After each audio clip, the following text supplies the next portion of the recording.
Assalamualaikum soleha. Apa kabar hari ini? Mudah-mudahan tetap sehat ya. Meskipun kita belajar di rumah, tetap semangat. Nah, mengerjakan tugasnya juga tepat waktu. Untuk kali ini kita akan belajar tema 2, subtema 4, pembelajaran 1 sampai 3. Nah, soleha, silahkan mendengarkan penjelasan Ustazah dengan baik-baik ya. Semangat soleha.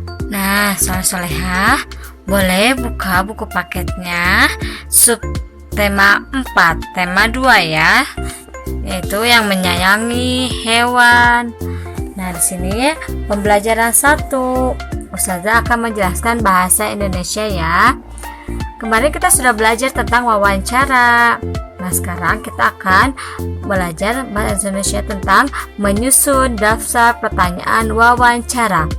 Sebelum melakukan wawancara, kita sebaiknya mempersiapkan daftar pertanyaan terlebih dahulu. Daftar pertanyaan harus disiapkan agar wawancara terlaksana dengan baik. Daftar pertanyaan ditulis menggunakan kata-kata yang baku. Daftar pertanyaan dapat disusun menggunakan kata tanya apa, di mana, kapan, siapa, mengapa, dan bagaimana. Nah, di sini berikut fungsi setiap kata tanya tersebut. Nah, seperti ini ya. Kata tanya apa? Kata tanya apa digunakan untuk apa? Yaitu untuk menanyakan sesuatu atau peristiwa. Nah, kalau untuk kata siapa? Siapa digunakan untuk menanyakan orang ya. Di sini ada di mana. Di mana menanyakan tentang tempat. Terus kapan? Kapan menanyakan tentang waktu. Mengapa? Mengapa menanyakan sebab. Atau bagaimana itu menanyakan cara atau keadaan. Apa ini digunakan untuk menanyakan sesuatu atau peristiwa. Misalnya, apa yang Bapak jual misalnya saat wawancara, atau apa yang terjadi kalau ada kecelakaan, misalnya apa yang terjadi di daerah Selat Bintana misalnya. Kemudian siapa misalnya kalau yang berjualan ya, siapa yang berjualan bakso misalnya. Kemudian di sini atau misalnya siapa saja yang biasanya membeli bakso misalnya, seperti itu. Di sini ada di mana. Boleh menanyakan jika kepada tukang bakso ya, contohnya kemarin ya. Misalnya di mana biasanya Bapak berjualan, itu menanyakan tempat. Terus menanyakan kapan, itu menanyakan tentang waktu, yaitu misalnya kapan Bapak berjualan atau sejak kapan Bapak berjualan, misalnya seperti itu ya. Kemudian ada mengapa, menanyakan tentang sebab. Mengapa Bapak berjualan bakso, misalnya tidak berjualan mie ayam, itu menanyakan tentang sebab. Kemudian ada bagaimana itu menanyakan cara atau keadaan. Misalnya bagaimana cara membuat bakso misalnya, atau bagaimana cara membuat mie ayam, seperti itu ya soleha. Itu adalah kata tanya yang harus ada saat kita melakukan wawancara. Nah, sebelum kita melakukan wawancara, maka sebaiknya kita membuat dulu daftar pertanyaan yang harus disusun ya dan ditulis. Untuk apa? Agar wawancaranya terlaksana dengan baik. Misalnya kan kadang kita suka lupa ya apa yang ditanyakan saat wawancara. Seperti itu ya. Nah, tadi kita sudah belajar bahasa Indonesia ya. Sekarang Ananda boleh membuka halaman 175 di buku paketnya ya. Kita akan baca bersama-sama lagi. Kemarin kita matematikanya sudah belajar tentang garis bilangan. Sudah bisa ya. Sekarang materi baru yaitu tentang pecahan sederhana 1/2, 1/3, dan 1/4. Pecahan, di sini kita baca bersama-sama ya. Pecahan merupakan bagian dari satu kesatuan atau keseluruhan. Bilangan pecahan dapat digunakan untuk menyatakan suatu bagian dari benda utuh. Pecahan juga dapat digunakan untuk menyatakan suatu bagian dari sekelompok benda. Pecahan dinyatakan dalam bentuk A per B.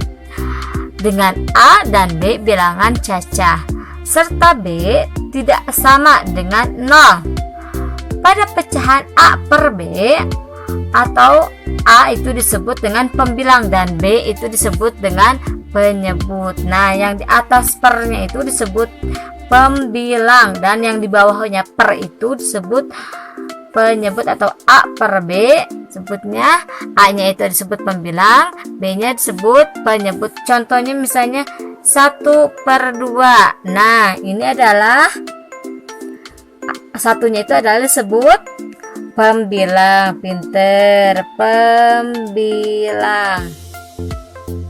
Nah, yang maksudnya yang duanya itu disebut penyebut. Pinter. Nah, diperhatikan ilustrasi tentang pecahan berikut. Misalnya di sini ada contohnya ya, nanti Ustazah akan memberikan contoh lain. Petugas kebun binatang sedang mempersiapkan makanan untuk burung pemakan buah-buahan. Jadi petugas binatang itu sedang mempersiapkan makanan untuk burung pemakan buah-buahan. Buah-buahan yang disiapkan adalah pepaya. Petugas membagi buah pepaya menjadi 2 bagian. Nih, asalnya kan pepayanya 1, terus dibagi 2 dengan sama banyak. Nih, sebuah pepaya dipotong menjadi 2 bagian sama besar. Setiap potongan pepaya dapat dinyatakan dengan pecahan 1/2. Nih, di sini ada pepayanya hanya 1 dipotong. Nah, seperti ini ya. Jadi sama besar. Jadi 1/2. Sini 1/2.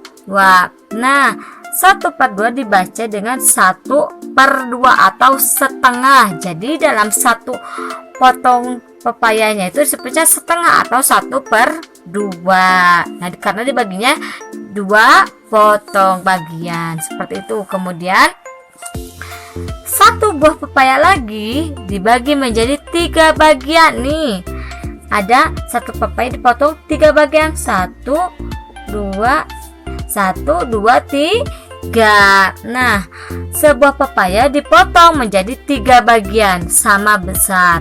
Setiap potongan pepaya dapat dinyatakan dengan pecahan 1/3. Dibaca 1/3 atau 1/3. Nah, 1/3, 1/3, 1/3 karena dipotongnya 3 bagian. Selanjutnya, pepaya yang lain dibagi menjadi 4 bagian. Nih, ada 1 pepaya dibagi 4, berarti 1, 2, 3, 4. 1, 2, 3, 4. Nah, sebuah pepaya dipotong menjadi 4 bagian sama besar. Setiap potongan pepaya dapat dinyatakan dengan pecahan 1/4. Dibaca 1/4 atau 1/4 karena dibaginya 4 bagian dalam satu buah pepayanya. Misalnya jika salah satu buah pepayanya dipotong menjadi 5 bagian, seperti apa? Berarti 1/5 karena dipotongnya 5 bagian.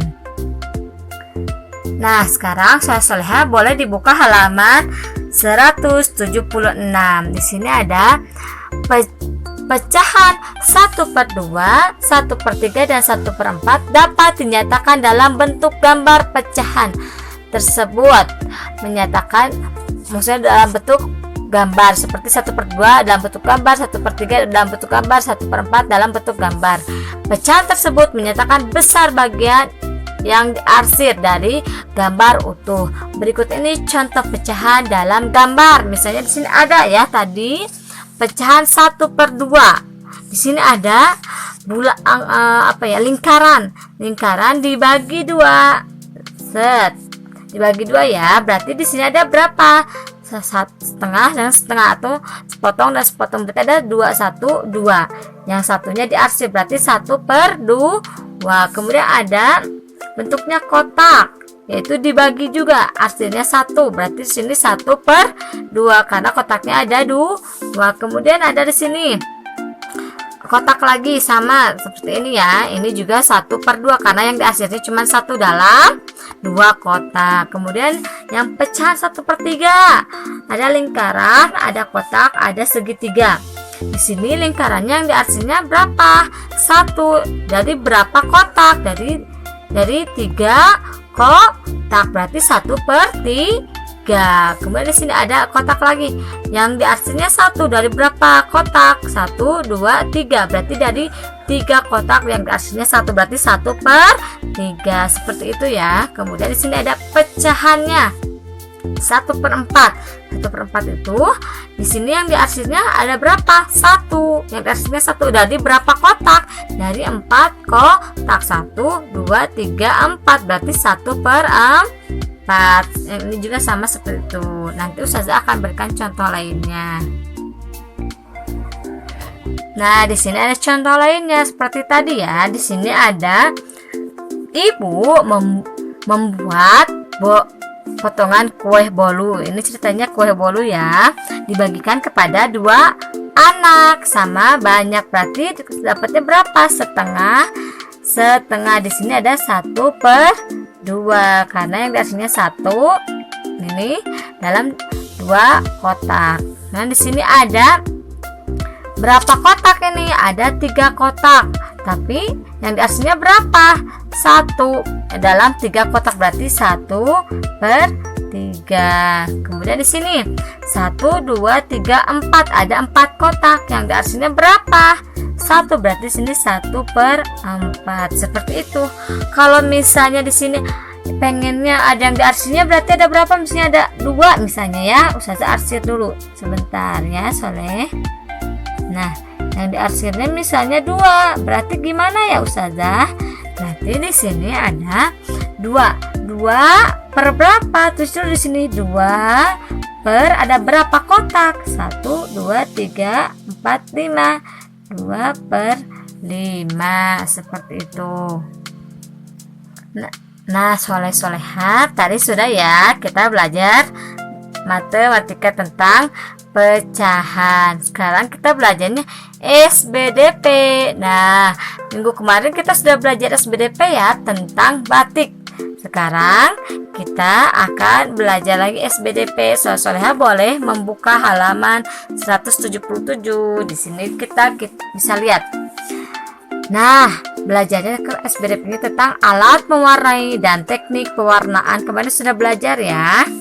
Nah, setelah membuat bentuk objek, langkah selanjutnya adalah mewarnai objek. Jadi ketika kita sudah mewarnai atau sedang menggambar, akan lebih indah jika kita memberikan warna. Nah, teknik sini kita belajar alat mewarnai dan teknik pewarnaan. Nah, alat untuk mewarnai antara lain ada pensil warna, krayon, cat air, dan cat minyak. Ada beberapa teknik pewarnaan, yaitu teknik basah dan teknik kering.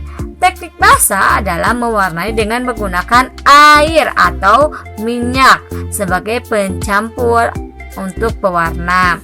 Pewarna yang digunakan dalam teknik basah antara lain cat air dan cat minyak. Nah, alat bantunya yang digunakan yaitu kuas atau koas dan palet.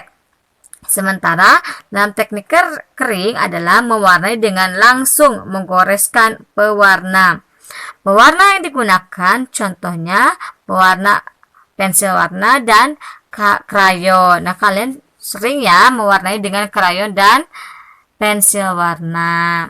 Nah, kemudian mewarnai juga dapat dilakukan dengan teknik potong. Jadi ada 3 teknik. Yang satu teknik basah, yang kedua teknik kering, dan ketiga teknik potong. Teknik tersebut menggunakan kertas warna-warni untuk mewarnai objek gambar. Caranya dengan menyobek atau menggunting kertas warna yang sudah disesuaikan dengan warna objek. Setelah itu, potongan kertas warna ditempelkan pada objek gambar sampai seluruh objek gambar tersebut tertutupi oleh kertas warna. Kalian sudah pernah mencoba ya, tapi kalian bukan dengan kertas warna, tapi dengan plastik yang waktu itu ditempelkan sama gambar kupu-kupu ya. Nah, itu disebut teknik potong. Nah, di sini ada contoh gambarnya. Mewarnai gambar dengan teknik air termasuk teknik pewarnaan basah. Di sini ada cat air ya. Nah, nanti soleh-soleh boleh di rumah mencoba mewarnai dengan cat air. Nah, di sini ada mewarnai gambar dengan pensil warna termasuk teknik pewarnaan kering ini dengan pensil warna.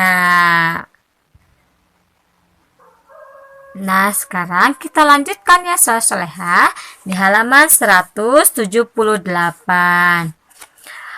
Nah, sekarang pembelajaran 2. Ini yang bahasa Indonesia lagi, menyajikan informasi dan teks dalam bentuk peta pikiran. Kamu telah mempelajari teks wawancara. Wawancara merupakan tentang tanya jawab yang dilakukan oleh pewawancara dan narasumber mengenai suatu topik. Hasil wawancara ditulis menggunakan kata-kata baku. Kata-kata baku adalah kata-kata yang sesuai dengan pedoman umum ejaan bahasa Indonesia atau PUEBI. Nah, PUEBI itu kepanjangan dari pedoman umum ejaan bahasa Indonesia. Jadi tidak asal ya. Hasil wawancara juga ditulis menggunakan kalimat efektif.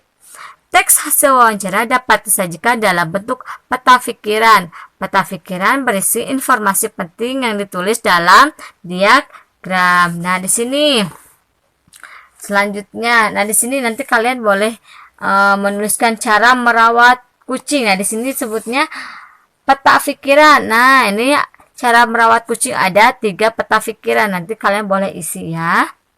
Sekarang halaman 178 kita akan belajar tentang PKN atau PPKN. Nah, kemarin kita sudah belajar tentang hak dan kewajiban ya.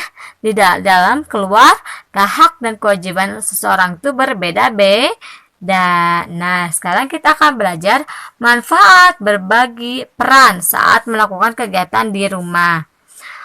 Kamu sudah belajar tentang hak dan kewajiban di rumah. Misalnya, kamu memiliki hewan peliharaan di rumah. Merawat hewan peliharaan tersebut merupakan salah satu kewajibanmu di rumah. Hak yang diperoleh setelah melaksanakan kewajiban tersebut antara lain dapat memiliki hewan peliharaan yang sehat. Jadi, kalau kita punya hewan harus dipelihara dengan baik dan hewan pun berhak untuk mendapatkan misalnya makanan, terus kandang atau peliharaan yang sehat. Nah, kemudian saat melakukan kewajiban merawat peliharaan, kita dapat berbagi tugas dengan anggota keluarga lainnya. Misalnya, ada yang bertugas membersihkan kandang, ada yang bertugas memberi makan, ada yang bertugas memandikan hewan peliharaan, atau misalnya kita berbagi perannya saat di rumah ini. Misalnya di rumah itu ada ayah, ibu, kakak, dan soleh-soleha ya. Misalnya ibu tugasnya pagi-pagi itu memasak. Misalnya kalau soleh-soleha boleh membantu ibu misalnya dengan cara merapikan tempat tidur sendiri saat bangun tidur. Kalau ayah biasanya apa ya? Ayah misalnya mencabuti rumput di halaman rumah, atau misalnya membersihkan mobil, misalnya, atau membersihkan kendaraannya sendiri. Nah, itu berbagi tugas. Kalau kakak tugasnya apa? Kakak juga bisa membantu ibu, misalnya kakak bisa membantu mencuci baju atau mencuci piring, nah, atau mengepel lantai. Anak-anak juga bisa membantu kakak. Seperti itu ya, itu adalah berbagi peran di rumah. Nah, menurut kalian ada nggak sih manfaatnya saat kerjasama? Nah, saat berbagi pekerjaan rumah itu disebutnya kerjasama atau bekerja bersama. Ada nggak manfaatnya? Ada dong. Nah, buka halaman 179. Di sini banyak manfaat yang kita peroleh dengan bekerja sama dan membagi peran dalam suatu kegiatan. Manfaat tersebut antara lain yaitu pekerjaan lebih cepat selesai, kemudian pekerjaan akan terasa lebih ringan Ketiga, memupuk rasa kebersamaan. Keempat, mempererat hubungan baik antara keluarga. Itu adalah manfaat bekerja sama. Dengan kerjasama, pekerjaan yang harus asalnya berat, jika dikerjakan bersama-sama, maka akan lebih ringan, akan lebih cepat selesai, dan memupuk rasa kebersamaan. Jadi kita bisa saling berbagi, bisa saling menyayangi keluarga. Seperti itu, soleha. Nah, sekarang kalau soleha buka halaman 179 ya. Di sini ada pembelajaran 3. Nah, tadi kita belajar PKN ya. Kemudian bahasa Indonesia tentang menyajikan informasi dari teks dalam bentuk peta pikiran. Nah, sekarang bahasa Indonesia lagi. Nah, bahasa Indonesia tentang menuliskan hasil wawancara dalam bentuk tabel. Untuk menemukan informasi penting dalam teks wawancara, kita dapat mengajukan pertanyaan. Pertanyaan yang diajukan dapat menggunakan kata tanya apa, di mana, kapan, siapa, mengapa, dan bagaimana. Tadi Ustazah sudah menjelaskan ya, apa itu untuk apa, kata tanya untuk apa, di mana itu untuk apa, dan seterusnya. Selanjutnya, ke Anda Soleha dibuka halaman 180. Kita menuliskan jawaban dari narasumber menggunakan kata-kata baku dan kalimat efektif. Kalimat efektif memudahkan pembaca untuk memahami tema yang dibaca. Seperti itu ya, soal-soal. Jadi untuk memudahkan pembaca untuk memahami tema, kita harus menggunakan kata-kata baku dan kalimat yang efektif. Nah, sekarang kita belajar SBDP lagi ya. Di halaman 180. Di sini kita belajar tentang bahan-bahan yang digunakan untuk membuat karya seni. Bahan-bahan untuk membuat karya seni dibagi menjadi 3 macam, yaitu bahan alam, bahan batuan, dan maksudnya barang bekas. Bahan alam adalah bahan yang berasal dari alam. Misalnya daun, biji-bijian, kayu, dan bambu. Kelebihan bahan alam yaitu mudah diperoleh dan lebih hemat. Bahan buatan adalah bahan yang dibuat oleh manusia. Contohnya plastik, logam, besi, atau kertas. Nah, itu juga bahan buatan.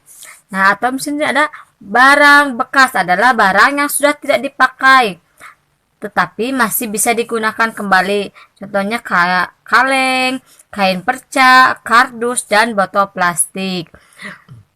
Banyak karya seni yang dibuat dari barang bekas karena lebih hemat biaya dan untuk mengurangi sampah di lingkungan. Nah, itu kita belajar tentang bahan-bahan. Tadi kita sudah belajar tentang apa? Tentang alat pewarna, teknik membuat karya seni seperti apa. Nah, itu SBDP-nya ya. Sekarang kita kembali ke matematika. Boleh dibuka halaman 181. Ada pecahan lagi nih, pecahan sederhana lainnya. Kalian sudah mengenalkan tentang pecahan 1/2, 1/3, dan 1/4. Sekarang perhatikan pecahan sederhana lainnya berikut. 1. Seluruhnya ada 4 kotak. Banyak kotak yang diarsir ada 3. Bagian yang diarsir dapat dinyatakan dengan pecahan 3/4. Nah, seperti tadi contohnya, yaitu ada 4 kotak. Dan 4 kotak ini yang diarsirnya ada 3 kotak. Berarti yang diarsirnya ada 3/4. 3 yang diarsir dalam 4 kotak. Nah, ada contoh lainnya. Di sini ada berapa kotak nih? Kita hitung dulu ya. 1, 2, 3, 4, 5. Ada 5 kotak. Nah, yang diarsirnya berapa kotak? 1, 2, 3. Tulis. Berarti yang diarsirnya 3. Ada berapa kotak semuanya? 5. Jadi 3/5. Kemudian yang kedua. Yang contoh kedua ada berapa kotak ini? 1, 2, 3, 4. Ada 4 kotak. Berarti ada berapa yang diarsirnya nih? Ada 2 yang diarsirnya. Tulis dulu 2. 2 per berapa? Ada berapa kotak semuanya? 4. Seperti itu. Kemudian di sini ada lingkaran. Ada berapa potong lingkaran yang diarsirnya? Sebelum kita hitung ada berapa kotak dulu? Di sini 1, 2, 3, 4, 5, 6, 7, 8. Ada 8. Ada berapa yang diarsirnya? Ada 3. Jadi 3 per 8. Seperti itu soleh-soleha. Pelajaran yang tentang pecahannya. Misalnya ada berapa kotak lagi? Misal ada ada 4 kotak lagi misalnya, tapi yang diarsirnya 1, berarti 1 per 4 seperti itu. Nah, nanti soleha boleh mengerjakan tugasnya ya. Nanti Ustazah akan share tugasnya yang mana. Nah, cukup sekian penjelasan dari Ustazah. Mudah-mudahan Ananda bisa mengerti ya apa yang sudah Ustazah jelaskan. Tetap semangat mengerjakan tugas-tugasnya. Tetap jaga kesehatan. Dan tetap di rumah ya, soleh-soleha. Terima kasih soleh-soleha. Assalamualaikum warahmatullahi wabarakatuh.